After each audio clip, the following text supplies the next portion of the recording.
அன்பிற்கினிய சகோதரர்களே, அஸ்ஸலாமு அலைக்கும் வரஹ்மத்துல்லாஹி பரக்காத்துஹு. இந்த இனிய ரமலான் மாதத்தில் ஒரு சிறிய வரலாற்றை உங்களோடு பகிர்ந்து கொள்ள விரும்புகிறேன்.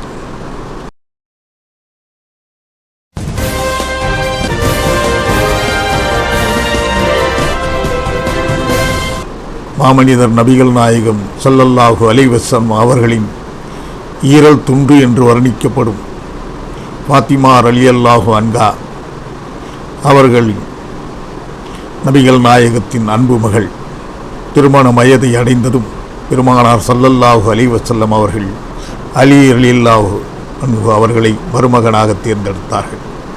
சொர்க்கத்தின் தலைவி என்று போற்றப்படுகின்ற ஃபாத்திமா ரலியல்லாஹு தஆலா அவர்களின் கடைசி நிமிடம் அந்த வரலாற்றை கொஞ்சம் கேளுங்கள். ஒரு நாள் அலி ரலியல்லாஹு தஆலா வீட்டிற்கு சென்றபோது ஃபாத்திமா ரலியல்லாஹு அன்ஹு அவர்கள் மும்முரமாக தன் வேலைகளை செய்து கொண்டிருந்தார்கள். தனது குழந்தைகளான ஹசன் ஹுசைனை குளிப்பாட்டுகிறார்கள். தலையை துடைத்துவிட்டு அவர்களுக்கு ஆடை அணிவிக்கிறார்கள். இதற்கிடையில் குப்பூஸ் என்கிற ரொட்டியும் தயாரிக்கிறார்கள். சிறு குழந்தைகளை கொண்ட அனைத்து தாய்மார்களின் நிலையும் இதுதான். ஆனால் ஃபாத்திமா ரலியல்லாஹு அன்ஹா அவர்கள் அலி ரலியல்லாஹு அவர்களை பார்த்ததும் அவரை பார்த்தது போல காட்டிக்கொள்ளவில்லை. பொதுவாக அலி ரலியல்லாஹு தஆலா அவர்களை பார்த்தாலே அன்பால் மூழ்கச் செய்பவர் ஃபாத்திமா ரலியல்லாஹு அன்ஹா அவர்கள். இன்றைக்கு என்னாச்சு என்று யோசித்து கொண்டே அலி ரலியல்லாஹு தஆலா கேட்டார்கள், ஃபாத்திமா, என்னை பார்த்த பிறகும் ஏன் மௌனமாக இருந்தாய்? இப்படி நீ இருப்பதில்லையே, இதுதான் முதல் முறையாக இருக்கிறது என்று சொல்ல, இதை கேட்ட ஃபாத்திமா ரலியல்லாஹு அன்ஹா அவர்கள் கூறுகிறார்கள், நான் ஒரு விருந்துக்கு செல்ல உத்தேசித்துள்ளதால் இப்போதைக்கு உங்களையும் குழந்தைகளையும் கூட்டிச் செல்ல இயலாது. அதற்கு அலி ரலியல்லாஹு தஆலா கூறினார்கள், செல்வது நல்லது, எப்போது திரும்பி வருவீங்க என்று கோபம் கொள்ளாமல் கேட்டார்கள் அலி ரலியல்லாஹு தஆலா அவர்கள். ஃபாத்திமா ரலியல்லாஹு தஆலா கூறினார்கள், கியாமத் நாள் வரை நான் திரும்ப மாட்டேன். இடி விழுந்தது போன்ற பதில். அலி ரலியல்லாஹு தஆலா அதை கேட்டு திகைத்து போய் நின்றார்கள். என்ன ஃபாத்திமா சொல்கிறாய்? இதையெல்லாம் உனக்கு யார் சொன்னது? கண்களில் கண்ணீர் நிறைந்த நிலையில் ஃபாத்திமா பிவி கூறுகிறார்கள், நான் என் வாப்பாவை முஹம்மது நபி ஸல்லல்லாஹு அலைஹி வஸல்லம் அவர்களை கனவு கண்டேன். ரொம்ப நாளாகிவிட்டது. உன்னை பார்க்க எனக்கு ஆசையாக இருக்கிறது. உன்னை பார்க்க காத்திருக்கிறேன் என்று கூறினார்கள் என்று ஃபாத்திமா ரலியல்லாஹு தஆலா சொல்ல, இதை கேட்ட அலி ரலியல்லாஹு தஆலா அவர்களும் ஃபாத்திமா பீவியும் கண்ணீர் விட்டு அழுதனர். வானம் கருத்தது, பூமி நடுங்கியது. நான் என் உயிரை விட நேசித்த என் அன்பு செல்லம் என்னை விட்டு பிரிகிறதா என்ற ஆழ்ந்த அழுத்தத்தில் அலி ரலியல்லாஹு தஆலா என்ன சொல்வது என்று தெரியாமல் தவிட்டு கொண்டிருந்தார்கள். அழுது கொண்டே அலி ரலியல்லாஹு தஆலா அவர்கள் தன்னை பற்றி கவலைப்படுகிறார்கள். எல்லோரும் இவ்வுலகை விட்டு பிரிந்து செல்பவர்கள் தான். இருப்பினும் நீ போனால் நான் இவ்வுலகத்தில் இல்லாதவனைப் போலவே. நீ இல்லாமல் நான் எப்படி வாழ்வேன்? எனக்கு அழகான 2 நல்ல குழந்தைகளை பெற்றெடுத்தவள். எனது மிகுந்த வறுமையிலும் எவ்வித குற்றம் குறையும் சொல்லாமல் எனக்கு துணையாக நின்றவள். அலி ரலியல்லாஹு தஆலா அவர்கள் துக்கத்தின் உச்சத்தில் ஏறிக்கொண்டிருக்கிறார்கள். ஃபாத்திமா ரலியல்லாஹு தஆலா அவர்கள் தன் குழந்தைகளை அழைத்து இருவரையும் தன் மடியில் அமர்த்தினார்கள். தன்னை அறியாமல் அப்பாவியாக சிரித்து கொண்டிருந்த தன் குழந்தைகளின் முகத்தை பார்த்து கண்ணீர் வடித்தார்கள் ஃபாத்திமா ரலியல்லாஹு அன்ஹா அவர்கள். நான் இவ்வுலகை விட்டு பிரிந்து சென்றால் என் குழந்தைகளை யார் குளிப்பாட்டுவார், ஆடைகளை யார் அணிவிப்பார் என்று சொல்ல,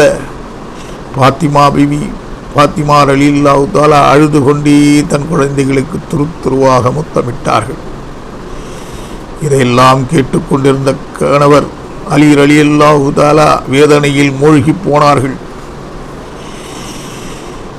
உடலெல்லாம் நடுங்கிக் கொண்டிருந்தது. மரணம் வரும் என்று எனக்கு தெரியும், ஆனால் அன்பானவர்களின் இழப்பை என்னால் ஒருபோதும் தாங்க முடியாது என்று அலி ரலியல்லாஹு தஆலா கனத்த இதயத்துடன் கூறினார்கள். பாத்திமா, நீ கிளம்புகிறாயா? நாளைக்கு உன் வாப்பாவை சந்திக்கும் போது நானும் விரைவில் அவர்களிடம் வர விரும்புகிறேன் என்றும், அவர்களுக்கு பிடிக்காத ஒன்று என் வாழ்க்கையில் ஏற்பட்டிருந்தால் மன்னித்து விடும்படி சொல்ல வேண்டும் என்று கூறினார்கள். மேலும், உனது கம்பீரத்தை என்னால் முழுமையாக புரிந்து கொள்ள முடியவில்லை. என்னை பற்றிய குறைகளை நபிகள் நாயகத்திடம் சொல்லாதீர்கள். நான் ஒரு பரம ஏழை. நான் ஏதாவது உங்கள் மனம் நோகும்படி நடந்திருந்தால் அல்லாஹ் ரசூலுக்காக என்னை மன்னித்து விடுங்கள். நான் நாளை மஹ்ஷருக்கு செல்லும் போது நன்மைகள் இல்லாமல் கவலைப்படும் போது இந்த ஏழையும் கருத்தில் கொள்ளுமாறு நபி ஸல்லல்லாஹு அலைஹி வஸல்லம் அவர்களிடம் நீ சொல்ல வேண்டும். சங்கை உடைக்கும் இந்த வார்த்தைகளை கூறும்போது அலி ரலியல்லாஹு தஆலா கண்ணீர் விட்டு அழுதார்கள். இதையெல்லாம் கேட்டு தாங்க இயலாமல் பாத்திமா ரலியல்லாஹு அன்ஹாவும் கதறி அழுகின்றார்கள். ஓ அலியார், நான் உங்களிடம் சில விஷயங்களை சொல்ல வேண்டும். நான் மரணிக்கும் போது நீங்கள் தான் என் மையத்தை கஃன் செய்து நல்லடக்கம் செய்ய வேண்டும். நான் இறந்தால் என் பிள்ளைகள் அனாதையாகி விடுவார்கள். எனவே அனாதை குழந்தைகளை கண்டால் அவர்களுக்கு மிகுந்த முக்கியத்துவம் வழங்க வேண்டும். அந்நேரம் என்னையும் நினைவு கூற வேண்டும். உங்கள் மனம் நோகும்படி நான் நடந்திருந்தால் அல்லாஹ் ரசூலுக்காக என்னை மன்னித்து விடுங்கள். அதுபோல என் செல்வங்களான ஹசன் ஹுசைனை ஒருபோதும் நீங்கள் அடித்து விடாதீர்கள். பாத்திமா ரலியல்லாஹு தஆலா அவர்கள் தொடர்ந்து சொன்னார்கள், நான் வாப்பாவையும் வானத்தில் உள்ள வானவர்களையும் பார்த்தேன். இன்னும் ஒன்றை சொல்ல வேண்டும். என் அலமாரியில் ஒரு துண்டு காகிதம் உள்ளது, அதை கொண்டு வாருங்கள். அலி ரலியல்லாஹு தஆலா அவர்களை அதை கொண்டு வந்து பாத்திமா ரலியல்லாஹு தஆலாவிடம் ஒப்படைத்த போது பாத்திமா ரலியல்லாஹு தஆலா கூறினார்கள், நீங்கள் என்னை நல்லடக்கம் செய்யும் போது இந்த காகிதத்தை என் கபரில் வைத்து நல்லடக்கம் செய்ய வேண்டும். இதை பார்வையிட உங்களுக்கு அனுமதி இல்லை, இது பரம ரகசியம் என்று கூறினார்கள். அந்த காகிதத்தில் என்ன எழுதியிருக்கிறது, அதை எனக்கு சொல்ல வேண்டுமென அலி ரலியல்லாஹு தஆலா கேட்டார்கள்.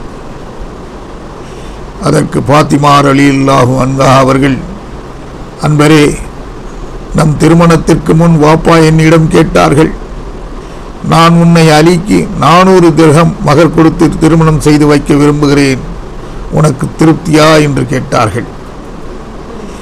எனக்கு அலியா திருப்தி வாப்பா, ஆனால் திர்ஹம் எனக்கு திருப்தி இல்லை என்றேன். உடனே ஜிப்ரீல் அலைஹிஸ்ஸலாம் அவர்கள் வந்து கூறினார்கள், அல்லாஹ் பாத்திமா ரலியல்லாஹு அன்ஹா அவர்களுக்காக சொர்க்கத்தையும் அதில் உள்ள அனைத்தையும் மகராக ஆக்கிவிட்டான். ஆனாலும் பாத்திமா ரலியல்லாஹு தஆலா விடுவதாக இல்லை. எனக்கு திருப்தி ஏற்படவில்லை என்று பதிலளித்தார்கள். அப்படியானால் என்ன செய்ய வேண்டும் என்று நினைக்கிறீர்கள் என்று நபி ஸல்லல்லாஹு அலைஹி வஸல்லம் அவர்கள் மென்மையாக பாத்திமா ரலியல்லாஹு தஆலா அவர்களிடம் கேட்டார்கள். உங்கள் உம்மத்தின் பரிந்துரையை, ஷஃபாஅத்தை நான் உறுதிப்படுத்த வேண்டும். அதைத்தானே நீங்களும் அதிகம் விரும்புகிறீர்கள். உடனே ஜிப்ரீல் அலைஹிஸ்ஸலாம் அவர்கள் ஒரு கடிதத்துடன் வந்தார்கள். அதில் உம்மத்துக்கு பரிந்துரை உண்டு என்று எழுதப்பட்டிருந்தது. நான் அந்த காகிதத்தை கொண்டு மஹ்ஷரில் இறைவனிடம் சமர்ப்பணம் செய்வேன். நியாய தீர்ப்பு நாளில் யாரோ ஒருவர் அழைத்து கூறுவார், ஓ சமூகமே, பாத்திமா ரலியல்லாஹு தஆலா சிராத் பாலம் கடந்து செல்லும் வரை உங்கள் கண்களை மூடிக்கொள்ள வேண்டும். அவர்கள் தங்கள் வாழ்நாளில் மிகவும் கவனமாக இருந்தவர்கள். நினைவுகள், கடந்த கால வாழ்க்கையை கூறி இருவரும் கண்ணீர் வடிக்கிறார்கள். திடீரென்று பாத்திமா பீவி தன் பணிப்பெண்ணிடம் வேறு யாரையும் அறைக்குள் விட வேண்டாம் என்று கூறிவிட்டு, நான் திக்ர் சலாத் ஓதி படுத்துக் கொள்கிறேன் என்று கூறி முத்து நபி ஸல்லல்லாஹு அலைஹி வஸல்லம் அவர்கள் பயன்படுத்திய வாசனை திரவியத்தை பூசி முகத்தை துணியால் மூடிக்கொண்டார்கள். நேரம் கடந்து செல்கிறது. பாத்திமா பீவியும் இவ்வுலகத்தை விட்டு சென்று விட்டார்கள். ரூஹை பிடிக்கும்படி அல்லாஹ் கட்டளையிடுகிறான். மாமனிதர் நபிகள் நாயகம் ஸல்லல்லாஹு அலைஹி வஸல்லம் அழகிலும் நடையிலும் செயலிலும் இசைத்திருந்த முகம்மது நபி ஸல்லல்லாஹு அலைஹி வஸல்லம் அவர்களும் மகள் பிரிந்து செல்வதை அறிந்ததும் வானமே அழுதது, பூமி அதிர்ந்தது, அனைத்து உயிரினங்களும் விதும்பின. ஹசன் மற்றும் உசைன் ரலியல்லாஹு தஆலா ஆகிய இருவரும், அம்மா உம்மி, லுஹா தொழுகைக்கு நேரமாகிவிட்டது, எழுந்திருங்கள். ஆம், பாத்திமா ரலியல்லாஹு தஆலா இவ்வுலகை விட்டு சென்றதை அறியாமல் மீண்டும் அழைக்கிறார்கள் அந்த அப்பாவி குழந்தைகள். அம்மாவின் முகமக்கனாவை நீக்கி முகத்தை பார்த்தபோது அந்த சூழல் முழுவதும் பிரகாசமாக இருந்ததை வலியுடன் அவர்கள் உணர்ந்தார்கள். இல்லை, அம்மா இனி திரும்பி வரமாட்டார்கள். இருவரும் கதறி அழுகிறார்கள். அண்டை வீட்டார்களும் ஊர்வாசிகளும் தங்கள் அன்புக்குரியவரை இழந்து வருந்துகிறார்கள். தகவல் அறிந்த அலி ரலியல்லாஹு தஆலா மசூதியை விட்டு வெளியே வந்தார்கள். தன் மனைவியின் முகத்தை பார்த்து கதறி அழுதபோது கடந்த காலத்தில் நபிகள் நாயகம் ஸல்லல்லாஹு அலைஹி வஸல்லம் அவர்கள் கூறியது நினைவுக்கு வந்தது. அலி அவர்களே, பாத்திமா சொர்க்கத்திலும் உங்கள் மனைவியாக இருப்பார். அலி ரலியல்லாஹு தஆலா அவர்களே, பாத்திமா பீவி ஜனாசாவை குளிப்பாட்டினார்கள்.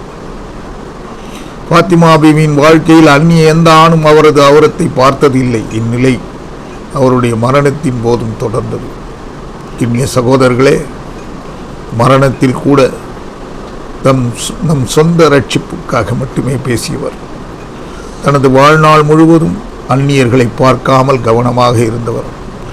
கணவரின் வறுமையிலும் குற்றம் குறைகள் சொல்லாமல் துணை நின்ற மகத்தான சொர்க்கத்தின் தலைவி பாத்திமா ரலியல்லாஹு தஆலா அவர்கள் நமக்கு முன்மாதிரி. அவர்களை சொர்க்கத்தில் சந்திக்கும் பாக்கியத்தை அல்லாஹ் நம் அனைவருக்கும் வழங்குவானாக. சகோதரிகளே, அஸ்ஸலாமு அலைக்கும் வரஹ்மத்துல்லாஹி வபரகாத்துஹு.